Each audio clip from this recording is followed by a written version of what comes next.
Es ist ein Skandal. Ungarische Verhältnisse in Deutschland. Jetzt wollen Behörden auch schon hier CSDs verbieten. For real? Was tatsächlich um den CSD Schönebeck herum passiert ist. Wo wirklich ungarische Verhältnisse herrschen und Filmtipps rund ums Kindergroßziehen hier in dieser Sendung. Also bleibt dran. We're here, we're queer, we're proud of it. And now we're gonna talk out loud about it. So step inside, have no fear. It's all love and no hate. Go queer.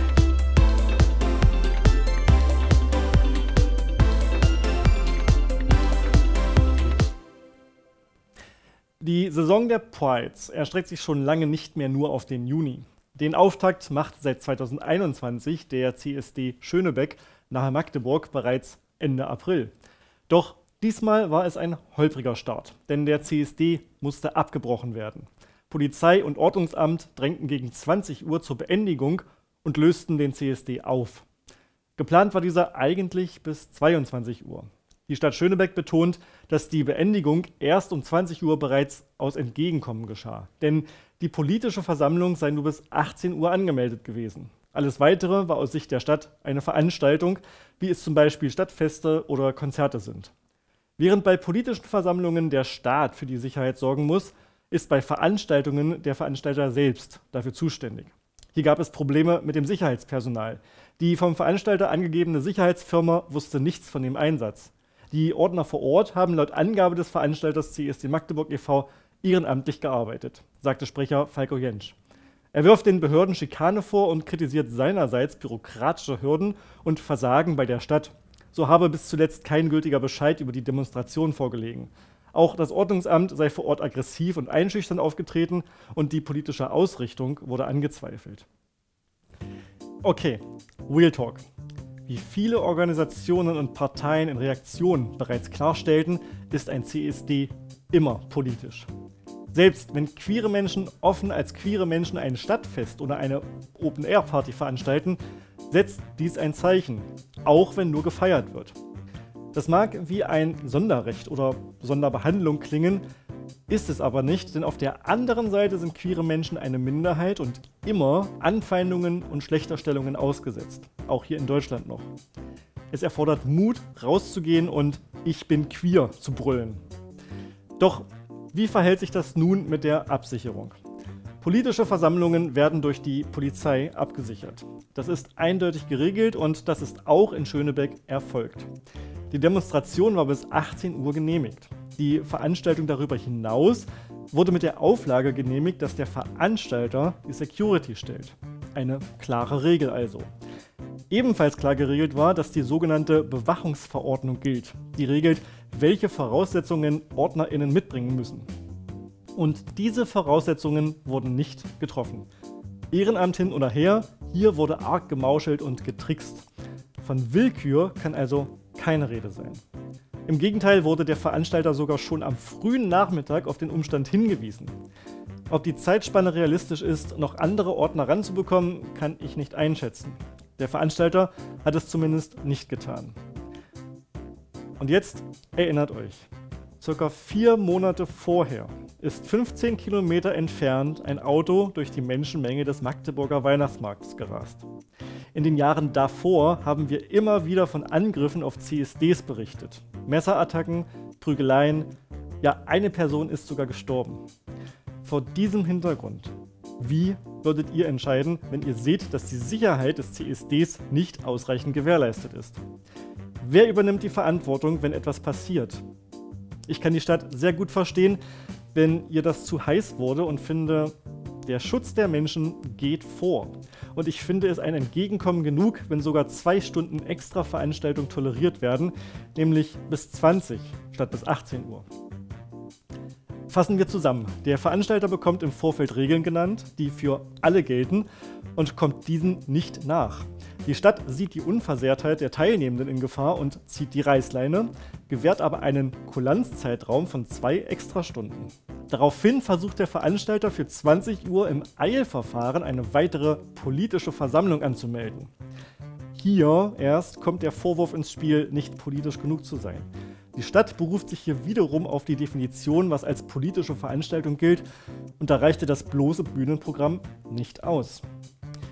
Nun habe ich eingangs gesagt, dass CSDs immer politisch sind. Hätte die Stadt also auch den Veranstaltungsteil mit Polizei absichern sollen? Das ist ein Thema, das deutschlandweit diskutiert werden müsste, aber keines, das diese eine Stadt für sich entscheiden kann. Hier wird es wirklich bürokratisch, denn es ist tatsächlich festgelegt, was als politische Zusammenkunft gilt. Das müsste bundesweit debattiert und geändert werden. Aber in diesem konkreten Fall konnte die Stadt nicht anders, als sich daran zu halten. Vom Veranstalter habe ich hingegen den Eindruck, dass ihn die Sicherheit der CSD-Teilnehmenden eher untergeordnet interessiert hat. Vorrangig ging es darum, die Veranstaltung auf Biegen und Brechen durchzuziehen. Und gerade angesichts der eben erwähnten Anschläge und Attacken und dem ebenfalls erwähnten Umstand, dass queere Menschen in der Öffentlichkeit eben immer auch in einer Bedrohungslage stecken, kann ich nur den Kopf schütteln. Da muss auch auf Veranstalterseite mehr Sensibilität her. Es ist so lange spaßig und lustig, bis dann doch mal was passiert. Aber welche Länder nähern sich tatsächlich ungarischen Verhältnissen an? Die Dachorganisation ILGA Europe veröffentlicht in ihrer Rainbow Map ein Ranking von EU-Ländern in Bezug auf Merkmale, die das Leben queerer Menschen beeinflussen. Darunter sind Themen zu Gleichstellung und Diskriminierung, Familienrecht, Hassverbrechen und Kriminalität, Asyl, Geschlechtsanerkennung und Interrechte zu körperlicher Unversehrtheit. Interessant ist die Beobachtung von Trends und Entwicklung der Länder. Hier fallen neben Ungarn auch Georgien und Großbritannien auf. Letzteres ist 6 Plätze zurückgefallen, nachdem das oberste Gericht in einem Urteil den Begriff Frau ausschließlich dem biologischen Geschlecht zuschrieb. So liegt das Vereinte Königreich nun auf Platz 22. In Georgien wurde ein Gesetzespaket beschlossen, das unter anderem die öffentliche Darstellung von LGBTIQ verbietet und das Versammlungsrecht einschränkt. Italien bereitet ebenfalls ein Gesetz zur Einschränkung der Versammlungsfreiheit vor, ähnlich wie Bulgarien und die Slowakei. In Gesamtheit ist auffällig, dass es zwar weiterhin Länder gibt, die ihren Score verbessern, aber nun vermehrt Länder auftreten, bei denen der Score zurückgeht. In den Jahren davor war der Aufwärtstrend noch umfassender. Zu den Ländern, in denen es weiter aufwärts geht, können sich zum Glück Deutschland und Österreich zählen. Die Ampel hat Deutschland um 3 Plätze in die Top 8 gehoben. Österreich kämpft sich von Platz 20 auf Platz 16 vor. Doch auch in diesen Ländern werden rechte Kräfte immer stärker, wie auch in den weiteren Gewinnerländern Belgien und den Niederlanden. Wir treten also überall in Europa auf die Bremse. Einige fahren sogar schon rückwärts. Selbst Trumps Politik spielt eine Rolle, denn einige Länder machen es ihm nach, Zugang zu transspezifischer Gesundheitsverordnung einzuschränken und Diversity-Maßnahmen in Behörden zurückzunehmen. Einen Silberstreif am Horizont stellt Polen dar, das sich durch Abschaffung der letzten LGBT-freien Zonen aus den schlechtesten 10 herauskatapultiert hat. Tschechien und Lettland stellen sich ebenfalls klar gegen Diskriminierung. Wo die Situation schwer erscheint, zeichnet sich ab, dass Gerichte eine bedeutende Rolle für die queere Community spielen können. Diese stufen immer öfter queerfeindliche Gesetze als zum Beispiel verfassungswidrig ein und hierüber besteht die Chance, gegen den negativen Trend anzukämpfen. Die hintersten Plätze belegen übrigens Russland, Aserbaidschan und die Türkei, während die Top 3 von Island, Belgien und Malta belegt sind. Bisher kannte ich nur die ILGA-Weltkarte, die global aufzeigt, wo queere Personen noch um ihr Leben fürchten müssen und wo sie es besonders gut haben. Umso mehr bin ich von der Rainbow Map von ILGA Europe überrascht und begeistert. Ganz ehrlich, als ich in den letzten Sendungen sagte, dass Österreich Deutschland überholen könnte und damit indirekt auch sagte, dass es noch hinter Deutschland liegt, war dies rein meine eigene Einschätzung. Die Karte hingegen wirft einen viel neutraleren und faktenbasierten Blick darauf. Fundierter, als ich es jemals könnte. Schaut mal rein, auch die Detailansichten sind überaus interessant. Man könnte meinen, wenn sich gesamteuropäische Trends abzeichnen, müssten diese auch in gesamteuropäischen Veranstaltungsformaten sichtbar werden. Und tatsächlich, auf dem Eurovision Song Contest dürfen Teilnehmende keine Pride-Flaggen mehr zeigen. Im letzten Jahr hatte sich Siegerin Nemo noch mit einer Non-Binary Flag präsentiert. Die ESC-OrganisatorInnen verstärken nun ihre Bemühungen, den ESC möglichst unpolitisch zu halten. Die Regel bezieht sich dabei ganz klar auf die Bühne. Im Publikum können alle nach schweizerischem Gesetz nicht verbotenen Flaggen gezeigt werden. KünstlerInnen, die gegen das Verbot verstoßen, werden disqualifiziert und die Flagge beschlagnahmt. Außerdem drohen weitere Konsequenzen, heißt es. Generell hat die Europäische Rundfunkunion (EBU) die Flaggenrichtlinie konkretisiert und damit ein verbindliches Regelwerk für Flaggen geschaffen. Dies kann als Reaktion auf Unstimmigkeiten im letzten Jahr gesehen werden, als bestimmte Pride-Flaggen ausdrücklich zugelassen waren, andere aber teils durchkamen, teils konfisziert wurden. Klargestellt ist nun auch, dass auf der Bühne die Flagge des Landes zugelassen ist, für das man antritt, und nicht die der eigentlichen Herkunft der MusikerInnen. Selbst die Europafahne darf nicht gezeigt werden.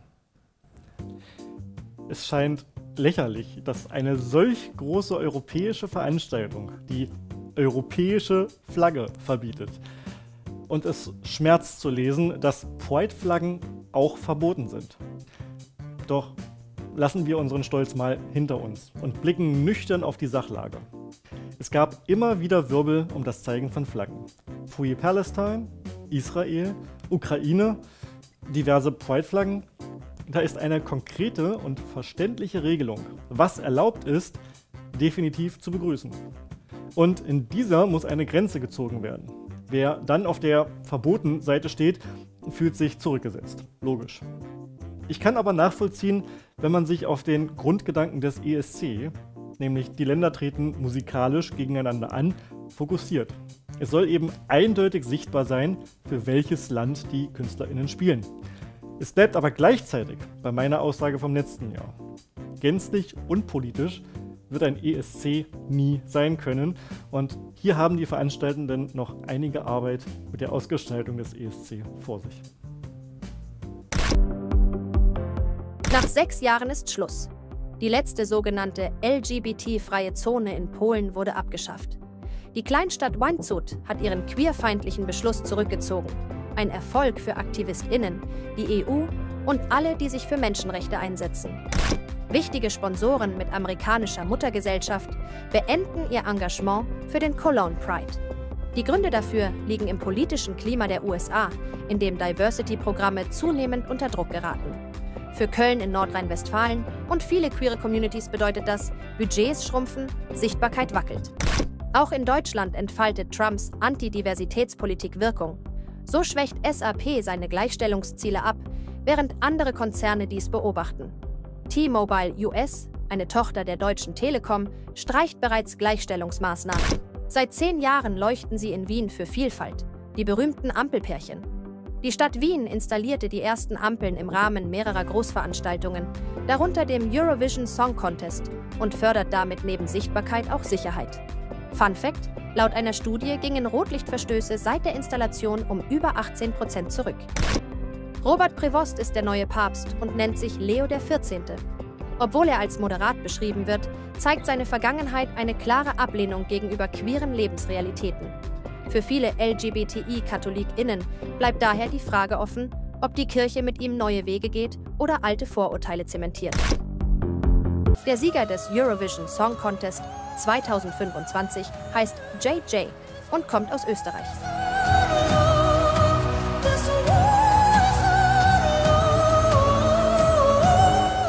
Mit dem Titel Wasted Love überzeugte der ausgebildete Opernsänger Jury und Publikum gleichermaßen und erhielt insgesamt 436 Punkte.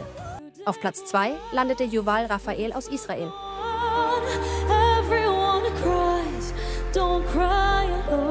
Gefolgt vom estnischen Beitrag von Tommy Cash, der nur einen Punkt weniger erhielt.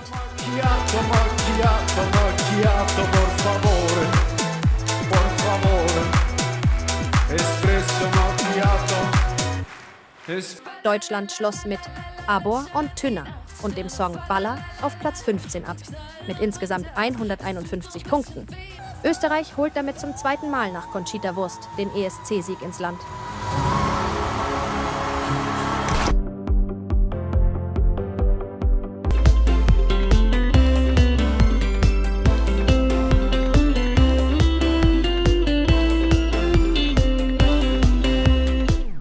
Entweder unsere Filmredaktion will mir subtil was sagen, oder Filme über Adoption für queere Eltern sind allgemein im Trend.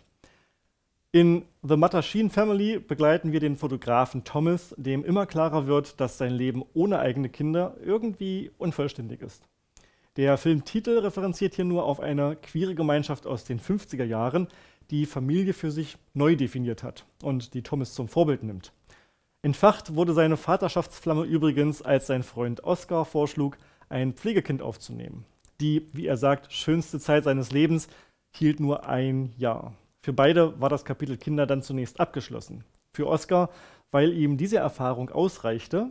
Für Thomas, weil der Trennungsschmerz von seinem Ex-Pflegekind doch etwas zu viel wurde. Seht ihr schon den Konflikt? Na klar ist Trennungsschmerz irgendwann überwunden und bald wird deutlich, dass sich Thomas entscheiden muss, denn Oscar macht klipp und klar deutlich, dass er kein weiteres Kind möchte. Im Vergleich zu Born for You aus der letzten Sendung wird unsere Hauptfigur Thomas hier viel tiefer beleuchtet. Es geht nicht um den Prozess der Adoption für queere Menschen an sich, sondern um den individuellen Umgang mit dem Kinderwunsch. Diese individuelle Ebene wird sehr zauberhaft im Film dargestellt. Über Fotostories erhalten wir immer wieder sentimentale Rückblenden in Thomas' Vergangenheit. Ansonsten begleiten wir ihn im Alltag, lernen seinen Freundeskreis kennen und sehen zu, wie er sich entwickelt, wie aus einem unbestimmten Gefühl ein konkreter Wunsch wird. Dabei ist das Thema Kinderkriegen nicht nur bei ihm präsent, sondern es werden immer wieder Neben- und Randfiguren eingespielt, die ihren eigenen Weg zum Kind beschreiben. Ob Patchwork-Familie, Leihmutterschaft, lesbische Elternschaft oder Kinder aus früheren Beziehungen. Dass das Thema gleich bei allen so präsent ist, wirkt schon sass. Aber auf der anderen Seite, sobald man Fahrschule macht, sieht man auch überall Fahrschulautos. Und mit anderen Themen ist es ähnlich. Nur bei einer Figur hatte ich das Gefühl, dass sie irgendwie auf Zwang in die Handlung gedrückt wurde. Mehr Kritikpunkte habe ich gar nicht. Wenn auch als Filmdrama bezeichnet, kann man sich zu The Mattachine Family einen gemütlichen Filmabend machen. Mit Fiebern, mit Heulen und darüber rätseln, ob das Ende nun ein Happy End ist oder nicht. Am besten zur nächsten Queerfilmnacht im Juni. Hello, Thomas. Come to the party with us, won't you? I'm not going. Please don't have sex in front of me again. Thomas, hi. Oh, I was hoping you'd come by. Thomas is a fabulous photographer. You're good? I think I am. What about you? What do you do? I'm a mommy. We love that. My best friend donated his sperm. There's no real rule book for this. I didn't even think it was an option until it happened. Oh, you're a dad. I was, but I was a foster dad. My husband Oscar and I had 1 year with Arthur. 1 birthday, 1 perfect summer, 1 Christmas, and 1 goodbye. Neither of you were his father. It was always temporary. He's going back to his birth mom. I don't know where to go from here. It's like all my options feel wrong. Yeah, you're my oldest friend. It's weird how we're going through something so similar yet so different. Didn't even bring me miscarriage flowers. What if I told you I brought you Italian food from that place on Hillhurst? Go get it, I'm hungry. Come on, it feels like everyone we know is either having kids or talking about having kids. I'm looking at options for us. Let's find out if you're fertile. You're not doing this for us, you're doing this for you. You and I decided this. You were devastated. I was devastated. What about you? I don't want to be a father, I don't. What does that mean for us? I feel like I already lost you. You want to look back on your life and know that you fought when things got hard.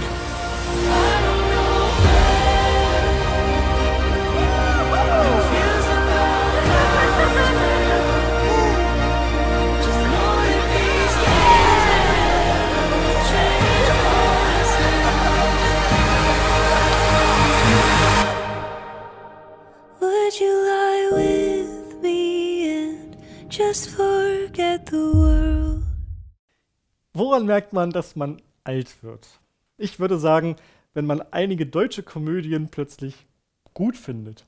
Wenn man über diesen erwachsenen Humor komischerweise lachen kann. Deutsche Komödie, sagt ihr? Schon wieder? Ja, muss. Wird aber besser als in der letzten Sendung, versprochen. Und Chantal im Märchenland hat ja bewiesen, dass eine blinde Filmindustrie auch mal ein Staubkorn auf dem 9mm-Band findet. Enkel für Fortgeschrittene dreht sich vor allen Dingen um ein paar RentnerInnen, um alte Leute-Klischees, um den krassen Kontrast zur Jugend und dann irgendwie doch um Überraschungen, was passieren kann, wenn man mal aus sich herauskommt. Wie ein Fortgeschrittenenkurs vermuten lässt, ist auch dieser Film bereits eine Fortsetzung. Haben die Schwägerinnen Karin und Philippa im ersten Teil Enkel für Anfänger noch jeweils ein Patenkind betreut, dürfen sie nun einen ganzen SchülerInnen-Treff managen. Die Ehe zwischen Karin und ihrem Mann Harald kriselte schon im ersten Teil und Karin hat sich zum Ende hin eine Auszeit in Neuseeland erkämpft. Nun scheint es, als habe Harald die Zeit genutzt, um mit der Nachbarin anzubandeln.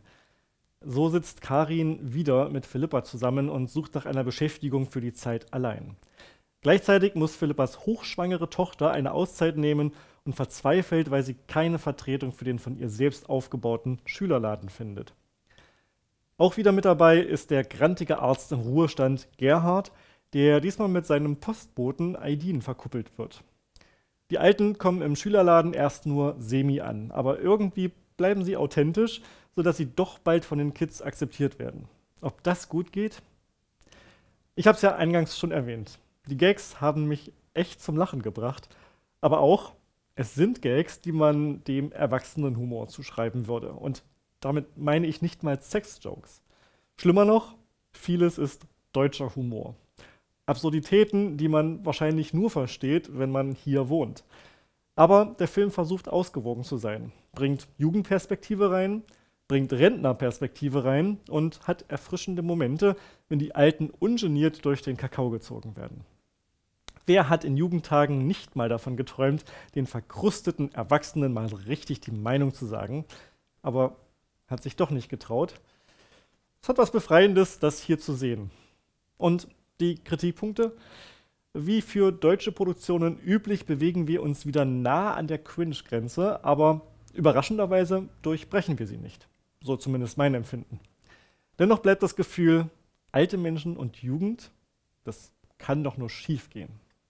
Nee, mal Klartext. Der Streifen ist voll in Ordnung, hat Stellen zum Lachen, hat auch ausreichend Gefühlsduselei und ist einfach mal was, das man generationsübergreifend zusammenschauen kann. Quasi als Familienfilmabend. Er läuft am 16. Juni zur Primetime im 1. Das sind Karin und Philippa. Hallo. Die beiden würden mich freundlicherweise für Schülerladen vertreten, bis sie jemanden richtigen gefunden hat. Na ihr? Wollen wir vielleicht gemeinsam was spielen? Oh, Entschuldigung, das nervt total. Das ist deins. Nur alte Leute haben ihr Handy nicht auf Stumm. Karin hat mir von eurer Schnapsidee erzählt. Das ist wieder mal so typisch ihr. Ich habe eine Zusatzaufgabe. Es geht um Müll und... Was heißt Zusatzaufgabe? Dass wir die machen können, aber nicht müssen. Ja, dann machst du doch nicht. Hey, aber ich wollte doch... Mensch, lass dich nicht verarschen. Mit Zusatzaufgaben fängt's an und später sind es dann unbezahlte Überstunden. Das hier ist eine Hausaufgabenhilfe. Das habe ich nicht jetzt gemacht. Nichts. Das ist es ja. Ist immer alles wichtiger genommen als die Schule. Aber den Laden hier, den führst du nicht so laissez-faire. Los, alter weißer Mann. Helf mir bei Bio. Hilf, lern erst mal Deutsch. Nein, erst Bio.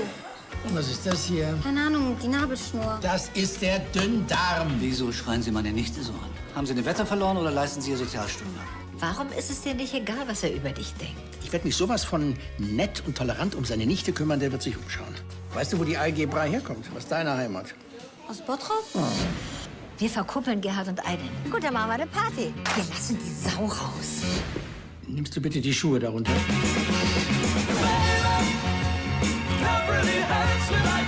Du bist eine gute Mutter. Wir müssen dankbar sein für diese Menschen, die nicht so sind wie wir. Denn sie sind unersetzlich. Ich leg auf Salzstangen. Ich in einem Dilemma. Das ist das Leben. Und wen wollen wir noch einladen? Was ist mit Horst? Horst ist tot. Oh je, wirklich? Marlies? Reha. Norbert? AfD. Aber merkt man's? Ja.